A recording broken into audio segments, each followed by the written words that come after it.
مدد حاصل کرو کس سے؟ صبر سے اور نماز سے۔ ان اللہ مع الصابرین، جان لو کہ اللہ تعالیٰ صبر کرنے والوں کے ساتھ۔ اور سنیے اب یہ آیت اہم ترین ہے صبر کے موضوع پر۔ وَلَنَبْلُوَنَّكُمْ بِشَيْءٍ مِّنَ الْخَوْفِ وَالْجُوعِ وَنَقْصٍ مِّنَ الْأَمْوَالِ وَالْأَنفُسِ وَالثَّمَرَاتِ وَبَشِّرِ الصَّابِرِينَ۔ اور دیکھو ہم تمہیں آزمائیں گے، وَلَنَبْلُوَنَّكُمْ، ہم لازماً آزمائیں گے تمہیں، بِشَيْءٍ مِّنَ الْخَوْفِ، خوف کی کیفیت طاری کر کے، والجوع، بھوک، فقر اور فاقہ، ونقص من الاموال، مالی نقصان، والانفس، جانی نقصان، والثمرات، اور ثمرات، پھلوں اور میووں کا نقصان۔ میرے نزدیک یہاں پر ثمرات کا مفہوم ایک اور بھی ہے۔ ایک تو صاف تھا کھجور کی فصل تیار ہے، غزوہ تبوک جانے کا حکم مل گیا، کون اتارے گا؟ اور کھجور وقت پر اتری نہیں، برباد ہو جائے۔ یہ ہو رہا ہے نا میووں کا نقصان۔ اور میرے نزدیک یہاں یہ بھی ہے، بسا اوقات بہت سی محنتوں کا نتیجہ انسان دیکھتا ہے کہ ضائع چلا گیا، میں نے 10 سال محنت کی، حاصل کوئی نہیں نکلا۔ یہ ثمرات کیا ہے؟ محنتیں، محنتوں کے ثمرات کا ضیاع۔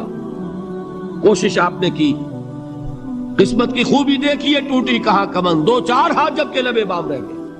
Be prepared. ایک شاعر کے یہ اشعار ہیں، وہ کمیونسٹ تھا، میں نام بھی نہیں لیتا، لیکن یہ کہ یہ اسی انقلابی، چونکہ ان کا بھی ایک انقلابی نظریہ ہے، انقلابی عمل میں یہ سارے مراحل آتے ہیں۔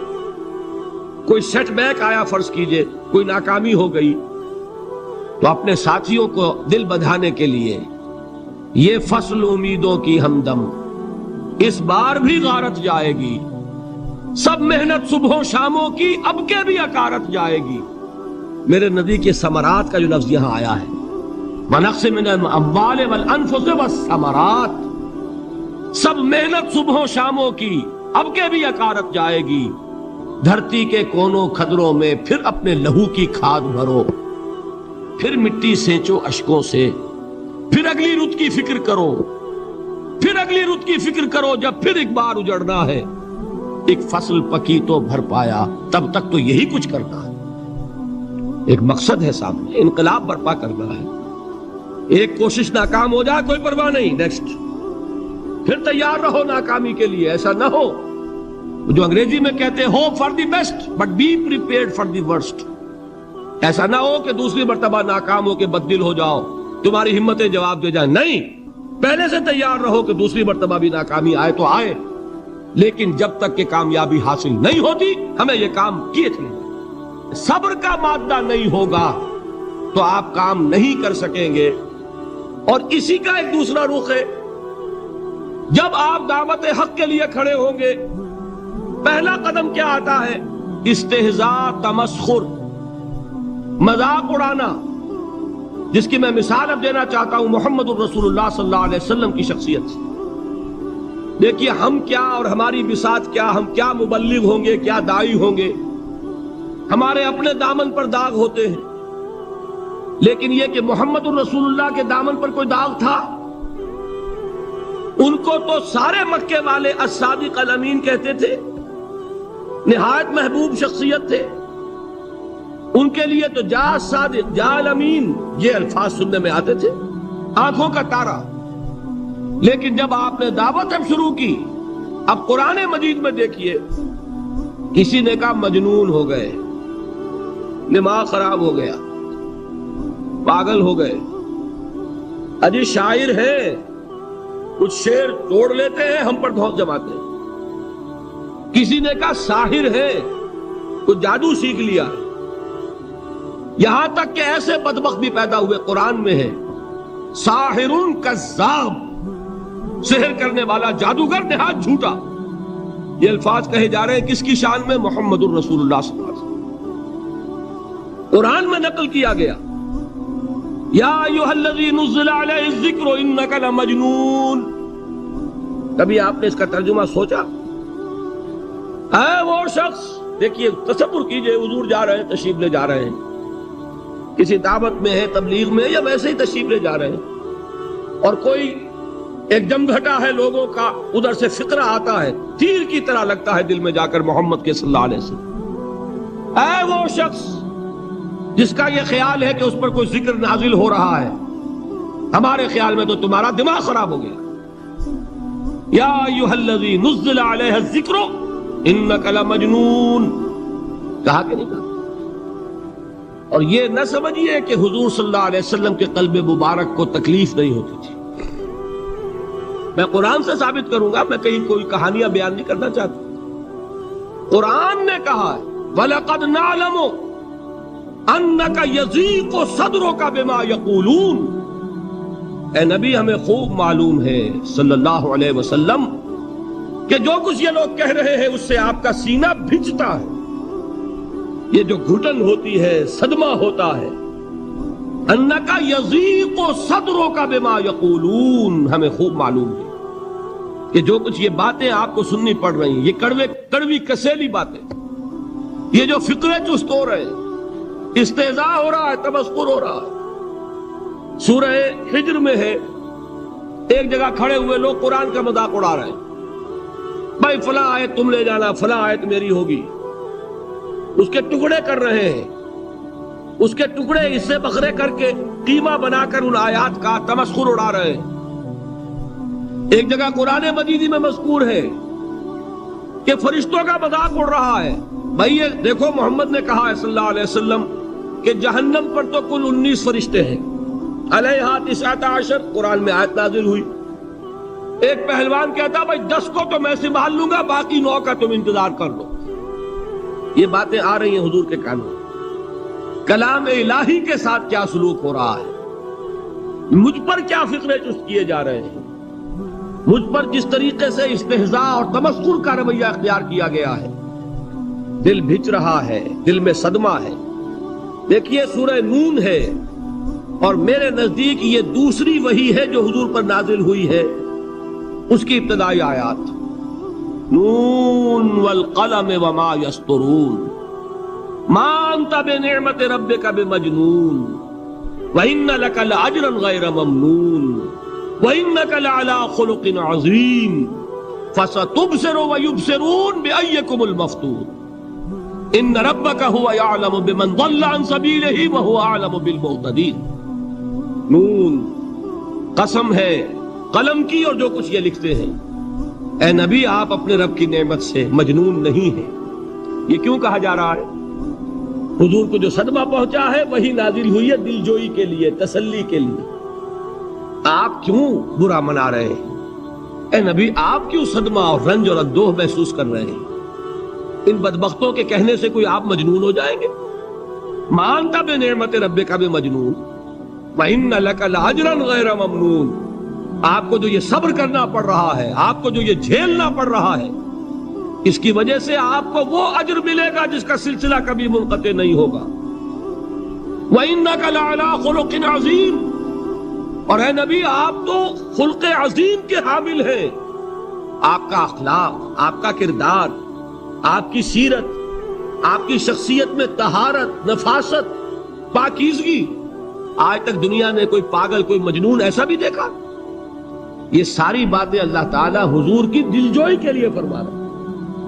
اس سے آپ اندازہ کیجئے کہ کتنا صدمہ ہوتا ہوگا۔ یہی ہے، اس ساری چیز کو جمع کیجئے تو یہ چیز کیا ہے؟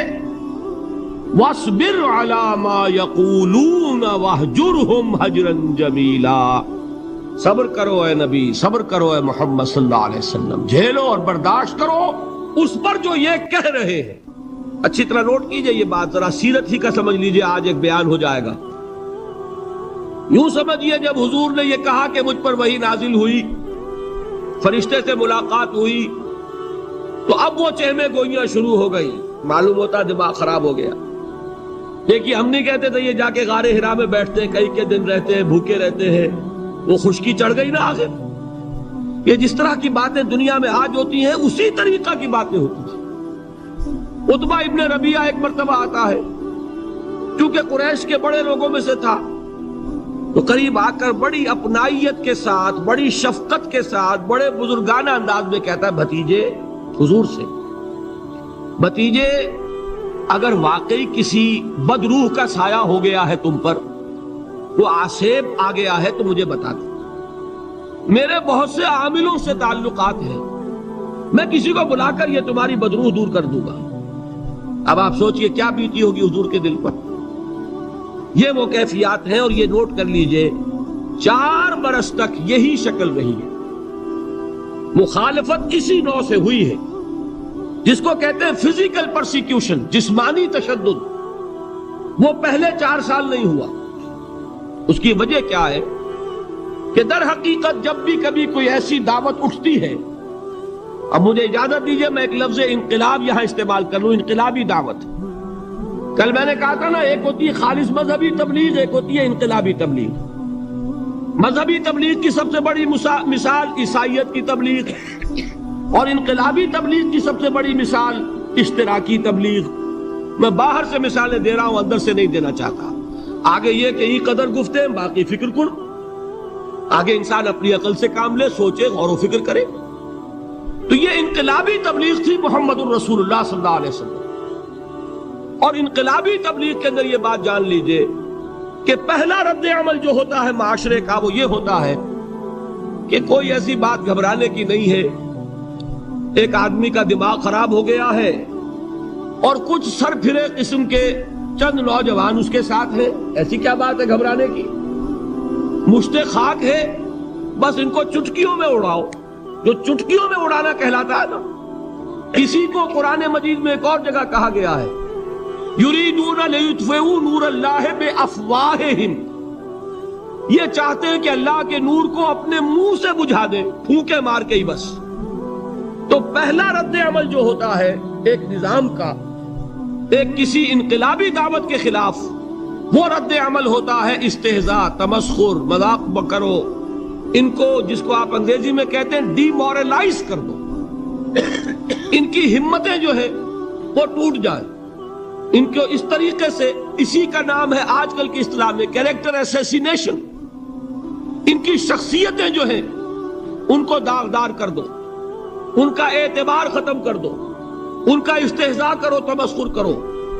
اور یہ میں آپ سے عرض کر رہا ہوں اس وقت ایک گونا فخر کے ساتھ اور اللہ تعالیٰ کا شکر ادا کرتے ہوئے کہ میں نے جو کام بھی کیا ہے اس وقت پاکستان میں، آپ نے اخبارات میں دیکھا ہوگا، بڑا دقیانوسی مولوی ہے، بیگمات کا رد عمل جو ہوا وہ آپ کے علم میں ہوگا، بڑے جو یہ جدید ہمارے روشن خیال قسم کے جو صحافی ہیں، اگر کہیں آپ نے پڑھا ہو جس طرح استہزاء ہوا ہے، جس طرح مذاق اڑایا گیا ہے، جو الفاظ استعمال کیے گئے ہیں، وہ میرے نزدیک بہت بڑی سند ہے جو اللہ کے ہاں جا کر پیش کروں گا کہ اللہ تیرے دین کے لیے۔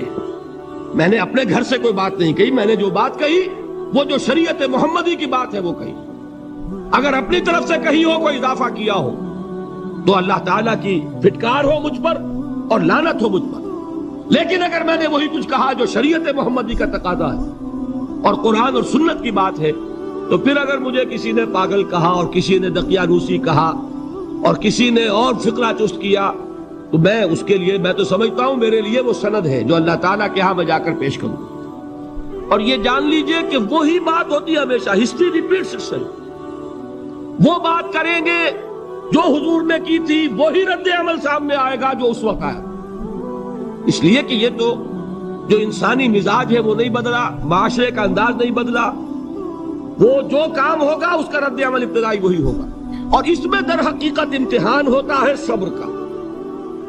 کیا دل شکستہ ہو کر بیٹھ رہے گا انسان؟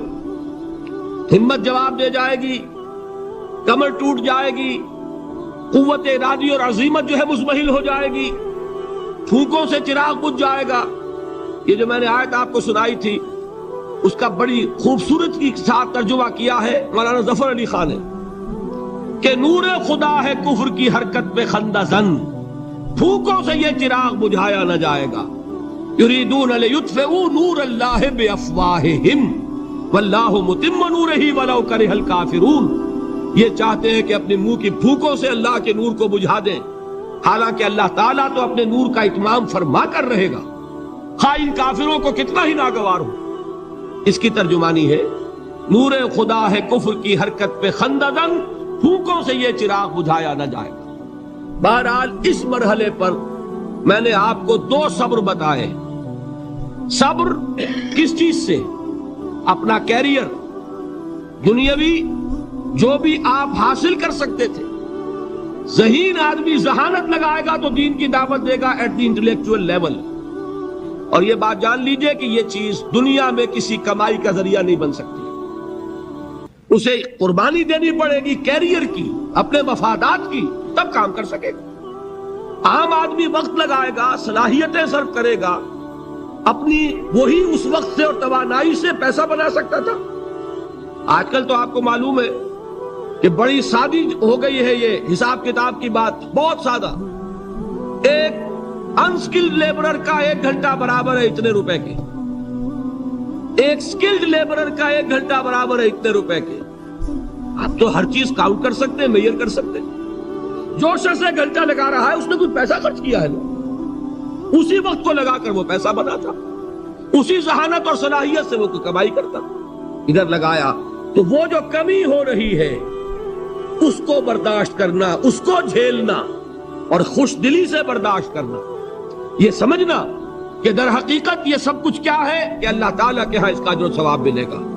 یہ صبر کا ایک رخ، اور استہزاء ہو، تمسخر ہو، مذاق اڑے، فقرے چست ہو، دقیانوسی کہا جائے، ریئیکشنری کہا جائے، یہ بڑے ریئیکشنری ہے، یہ بڑے پچھلے زمانے کے لوگ ہیں، اگلے وقتوں کے ہیں یہ لوگ، انہیں کچھ نہ کہو۔ جو کہا جائے سنو، وَاصْبِرْ عَلَى مَا يَقُولُونَ وَاهْجُرْهُمْ هَجْرًا جَمِيلًا، اور صبر کیجئے محمد صلی اللہ علیہ وسلم۔ دیکھیے کوئی پہلو ایسا نہیں ہے جس میں ہمیں ہدایت قرآن مجید سے اور سیرت محمد صلی اللہ علیہ وسلم سے مل نہ جائے۔ اگر اللہ تعالیٰ مقام دعوت پر فائز ہونے کی توفیق عطا فرما دے تو جو مرحلے پیش آئیں گے وہ آپ کو نظر آ جائیں گے سیرت محمدی میں صلی اللہ علیہ وسلم، اور اس وقت حضور سے جو کہا گیا اس سے آپ کے دل پر بھی، اس کے زخمی جو آپ کا دل ہے، آپ کے احساسات ہیں، اس پر مرہم رکھا جائے گا۔ وَلَقَدْ نَعْلَمُ أَنَّكَ يَضِيقُ صَدْرُكَ بِمَا يَقُولُونَ، ہمیں خوب معلوم ہے کہ جو کچھ آج تمہیں سننا پڑ رہا ہے اس سے تمہارا سینہ بھجتا ہے، تمہیں رنج اور صدمہ ہوتا ہے، لیکن وَاصْبِرْ عَلَى مَا يَقُولُونَ، جو کچھ یہ کہہ رہے ہیں اس پر صبر کیجئے، اس کو جھیلیے اور برداشت کیجئے۔ کہ عادت پڑے گی، پھر معاشرے کی درستی کے لیے ضروری ہے کہ بدلا ہو۔ ایک تھپڑ اس نے لگایا ہے تو تھپڑ اس کے لگے تو اس کے بھی 14 طبق روشن ہو، تاکہ کسی اور کو تھپڑ مارنے کی ضرورت اس میں نہ ہو۔ یہ صحیح ہے کہ معاشرے کی درستی اسی میں، لیکن جو دعوت کا معاملہ ہے بالکل جدا ہے، اس کے قانون اور ہے۔ حضرت مسیح کے الفاظ کیا تھے یا نہیں، بہرحال انجیل میں یہ ہے، اور میں جو بات عرض کر رہا ہوں وہ یہ ہے کہ وہ بالکل صحیح ہے۔ مقام دعوت کے دوران یہی طرز عمل صحیح ہے، اور یہی طرز عمل محمد رسول اللہ نے صلی اللہ علیہ وسلم اپنے ساتھیوں کو تلقین فرمایا۔ وہ کیا ہے؟ وہ الفاظ جو ہے انجیل کے وہ یہ ہے کہ اگر کوئی تمہارے داہنے گال پر تھپڑ مارے بایاں بھی پیش کر دو، اگر کوئی تمہارا چغا لینا چاہے نالش کر کے تو تم اس کو کرتا بھی اتار کے دے دو، اگر کوئی تمہیں بیگار میں 1 کوس لے کے جانا چاہے تم 2 کوس اس کے ساتھ جاؤ۔ اس پر کہا گیا کہ یہ بڑی غیر فطری تعلیم ہے، یقیناً قانون کے اعتبار سے غیر فطری ہے، دعوت کے اعتبار سے یہ لازمی ہے۔ یہی دعوت کا یہی قانون ہے جو 12 برس تک مکے میں محمد الرسول اللہ نے نافذ کیا۔ صحابہ کو کیا حکم تھا؟ تمہیں کتنا ہی مارا جائے تم جواب میں کوئی کارروائی نہیں کر سکتے۔ نو ریزسٹنس، نو ریٹیلیشن۔ ریزسٹنس تو ہے، پیسو ریزسٹنس۔ ریزسٹنس کیا ہے؟ کہ پیچھے مت ہٹنا۔ وہ سارا دباؤ کیوں دے رہے تھے کہ تم اپنا تعلق منقطع کرو محمد سے صلی اللہ علیہ وسلم، تم توحید کو چھوڑو، اپنے آبائی دین میں آؤ۔ اسی کے لیے پریشرائز کر رہے تھے نا۔ حضرت بلال کو مار رہا ہے امیہ ابن خلف، حضرت خباب بن الارت رضی اللہ تعالیٰ عنہ کو دہتے ہوئے انگارے زمین میں بچھا کر اور اس کے اوپر ننگی پیٹھ لٹا دیا گیا۔ آپ ذرا تصور کیجئے، ایک شخص دیکھ رہا ہے کہ دہکتے ہوئے انگارے بچھائے جا رہے ہیں، یہ میرے لیے تیار کیے جا رہے ہیں، اور پھر حکم دیا جاتا ہے کرتا اتار دو، کرتا اتار دیتا ہے، لیٹ جاؤ، لیٹ جاتا ہے۔ کیوں؟ بڑی غیر فطری بات ہے یہ تو، اسے ہاتھ پاؤں مارنے چاہیے۔ ایک آدمی ڈیسپریٹ ہو جائے تو آپ کو معلوم ہے اس کے اندر طاقت بہت آ جاتی ہے، اسے نظر آ رہا ہو کہ مجھے تو بھون دیں گے، کباب بنا دیں گے، تو اگر اسے اجازت ہو 2-4 کو مار کر مرے گا۔ اجازت نہیں، محمد نے ہاتھ باندھ دیے صلی اللہ علیہ وسلم، تمہیں اجازت نہیں ہاتھ اٹھانے کی۔ یہ بعد میں سورہ نساء میں یہ الفاظ نازل ہوئے کہ اے مسلمانوں، ایک زمانہ یہ تھا کہ تمہیں حکم تھا کفو ایدیکم، اپنے ہاتھ بندھے رکھو، you are not allowed to retaliate, ڈٹے رہو، جمے رہو، کھڑے رہو، صبر کرو، جھیلو، برداشت کرو، پیچھے نہ ہٹنا، نہ محمد کے دامن کو چھوڑنا صلی اللہ علیہ وسلم، نہ توحید کا دامن چھوڑنا، لیکن ہاتھ اٹھانے کی اجازت نہیں۔ بتائیے کہاں گیا قانون؟ قانون تو یہ ہے کہ بدلا لو، لیکن وہ قانون تو اس وقت نافذ ہوگا جب انقلاب آ جائے گا، اسلامی حکومت قائم ہو جائے گی، تب آئے گا نا قانون۔ ابھی مرحلہ ہے انقلابی عمل کا، ابھی تو انقلاب لانا ہے، اسلامی حکومت قائم کرنی ہے۔ اس پروسیس کے تقاضے کچھ اور ہیں، اس میں جو پہلا مرحلہ ہے وہ پیسیو ریزسٹنس کا ہے، صبر۔ یہی وجہ ہے، دیکھیے مکی صورتوں میں خود نبی اکرم صلی اللہ علیہ وسلم کو اتنے مختلف پیرایوں میں صبر کا حکم دیا گیا۔ کچھ مثالیں میں دے چکا ہوں، وَلِرَبِّكَ فَاصْبِرْ، اسی طریقے سے وَاصْبِرْ كَمَا صَبَرَ أُولُو الْعَزْمِ مِنَ الرُّسُلِ،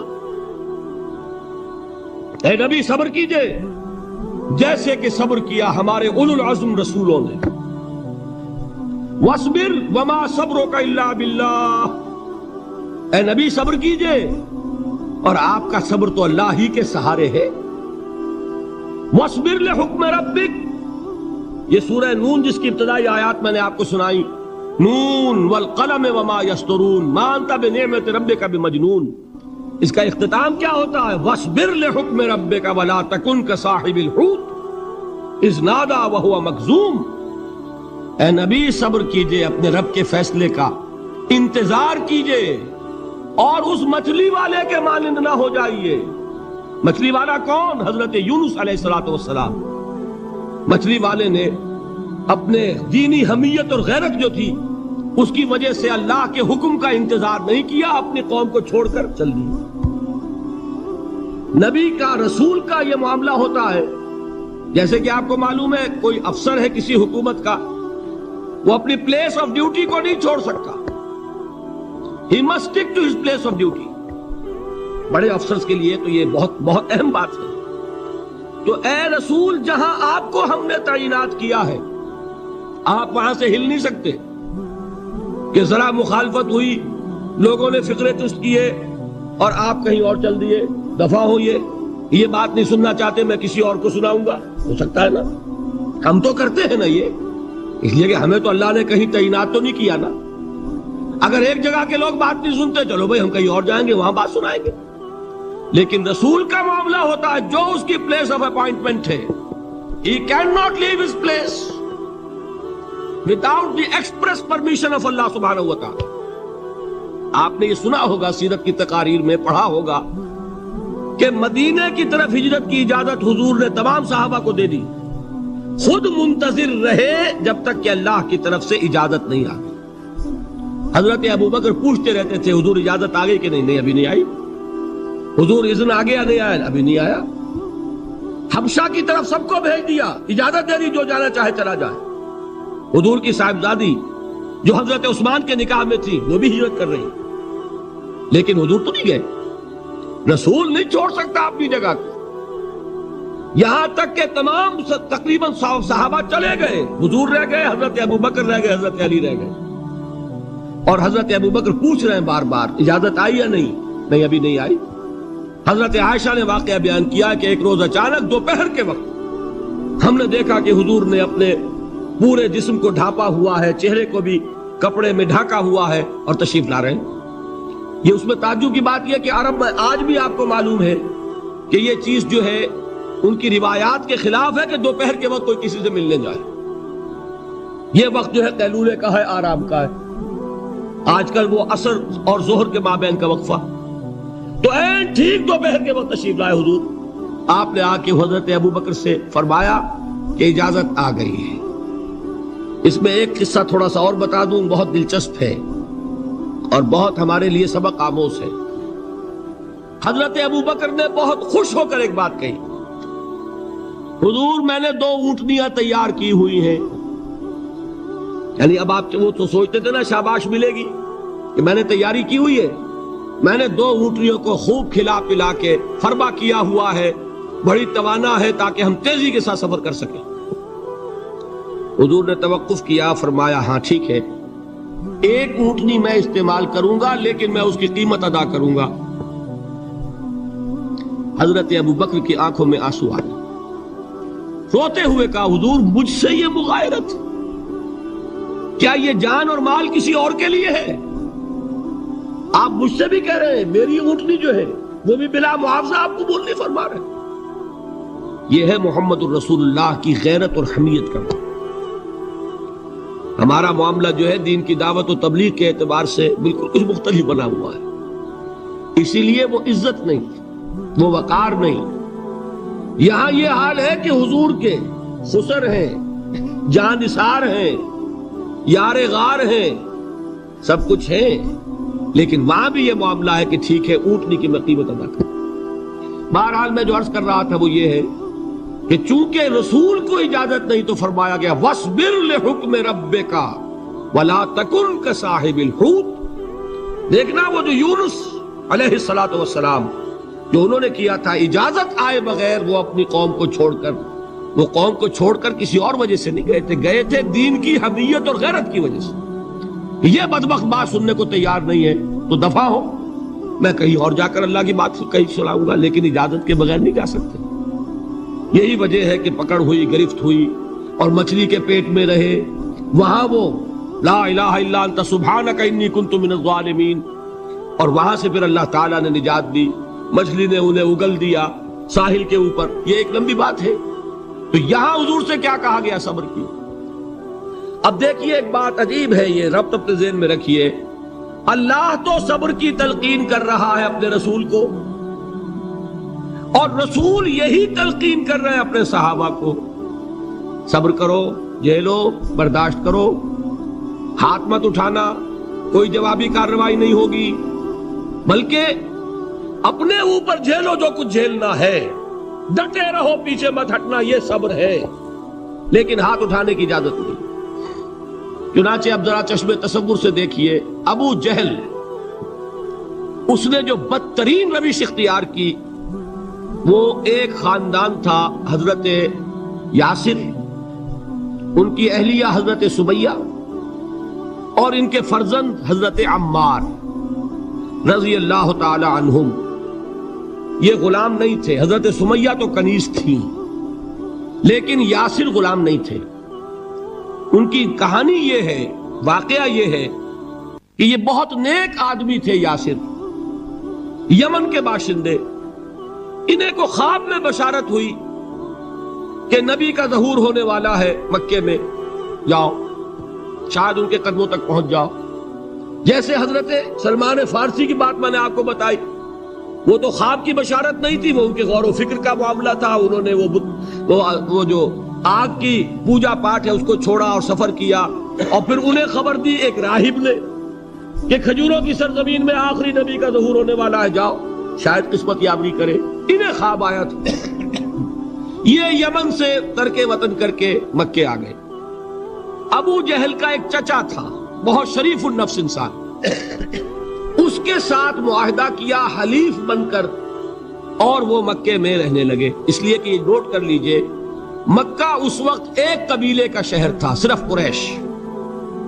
یا قرشی رہ سکتا تھا وہاں، یا قرشی کا حلیف. اگر کسی کے ساتھ اس کی، جیسے آپ کو معلوم ہے یہاں کاروبار وغیرہ کرنے میں سعودی عرب میں شراکت جو ہے وہ کسی لوکل سعودی کے ساتھ ہوگی تو آپ کر سکتے، وہ کفیل ہے، ورنہ آپ کچھ نہیں کر سکتے. اسی طرح کی بات وہاں تھی کہ اگر تو کسی قرشی نے آپ کو امان دی ہوئی ہے تو آپ رہ سکتے ہیں مکے میں، ورنہ نہیں. یا تیسرے قرشی کا غلام تو ملکیت ہی ہے اس کی، جیسے بھیڑ بکری ہے کسی قرشی کی، اسی طرح اس کے غلام ہے. یہ 3 کیٹیگریز تھی انسانوں کی مکے میں.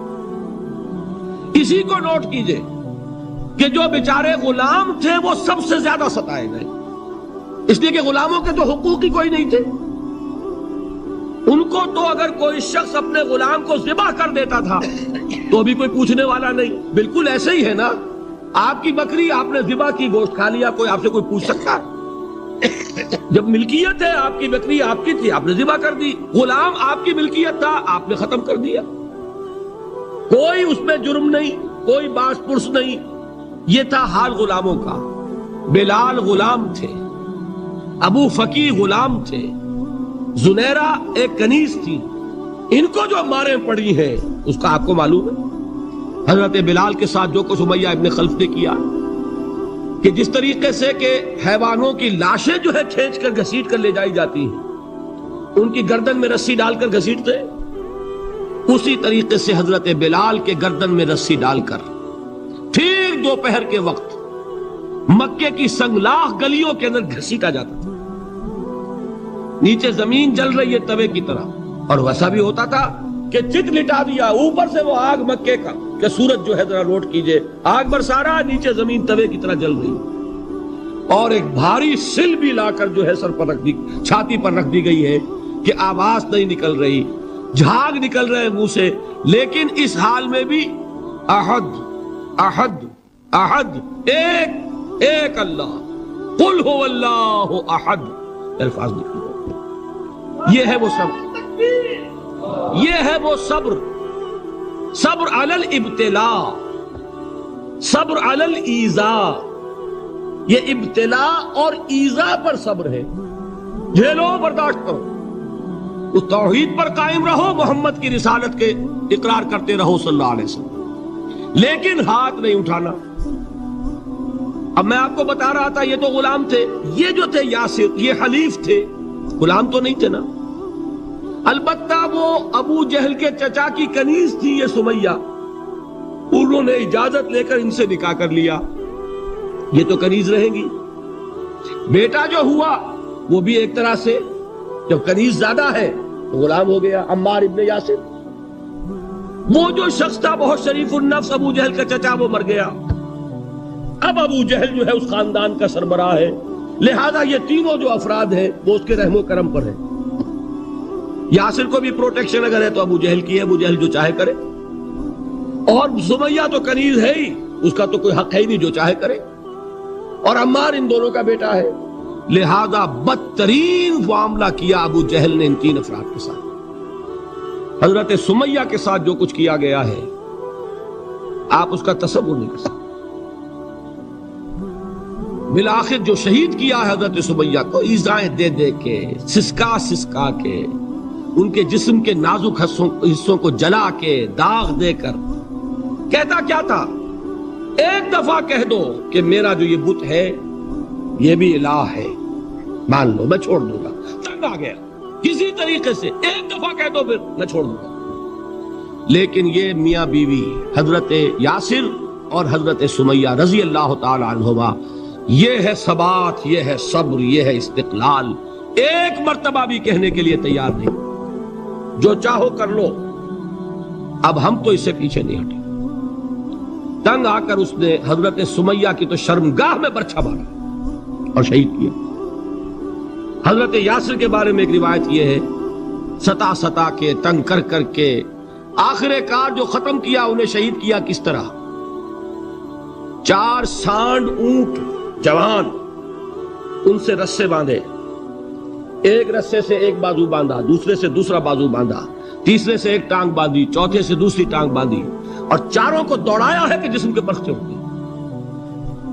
اس حال میں کیا ہو رہا تھا وہ میں بتا رہا ہوں کہ اللہ تو تاکید کر رہا ہے اپنے نبی کو، اصبر وَلِرَبِّكَ فَاصْبِرْ وَاصْبِرْ عَلَى مَا يَقُولُونَ وَاصْبِرْ وَمَا صَبْرُكَ إِلَّا بِاللَّهِ وَاصْبِرْ لِحُكْمِ رَبِّكَ وَلَا تَكُنْ كَصَاحِبِ الْحُوتِ. اس وقت سامنے سے حضور گزرتے تھے جبکہ آل یاسر کے ساتھ یہ معاملہ ہو رہا ہے. کیا فرماتے تھے؟ اسبروا یا آل یاسر فإن موعدکم الجنہ، اے یاسر کے گھر والوں صبر کرو، جھیلو، اس لیے کہ تمہارے وعدے کی جگہ جنت ہے. اللہ تعالیٰ ادھر آنکھ بند ہوگی ادھر جنت میں تمہارا داخلہ ہو جائے گا. یہ ہے تواصوا بالصبر والعصر ان الانسان لفی خسر. یہ تواصوا بالصبر پر کون عمل کر رہا ہے؟ محمد الرسول اللہ صلی اللہ علیہ وسلم. اس میں بھی ایک بات ہے، وہ بھی سمجھ لیجئے، دین میں جہاں عظیمت ہے رخصت کا پہلو بھی ہے. یہ جو نوجوان تھے، یہ بوڑھے والدین کا تو وہ مقام ہے، یہ رتبہ بلند ملا جس کو مل گیا. ہر مدعی کے واسطے دار و رسم کہاں؟ حضرت سمیہ اور حضرت یاسر. نوٹ کیجئے، میں ایک اعتبار سے کہا کرتا ہوں سید الشہداء یہ بنے کہ نہیں بنے، ان کو جو فوقیت حاصل ہوئی، الفضل للمتقدمین، سب سے پہلی جان دینے والی یہ خاتون اور سب سے پہلی جان دینے والا اللہ کے لیے، توحید کے لیے، محمد کی رسالت کے لیے صلی اللہ علیہ وسلم. دے تو بھی محمد کی صداقت کی گواہی. یہ صداقت کی گواہی دیتے ہوئے انہوں نے اپنی جانیں دے دی. لیکن جو نوجوان عمار ہے اس نے رخصت کی راہ اختیار کی.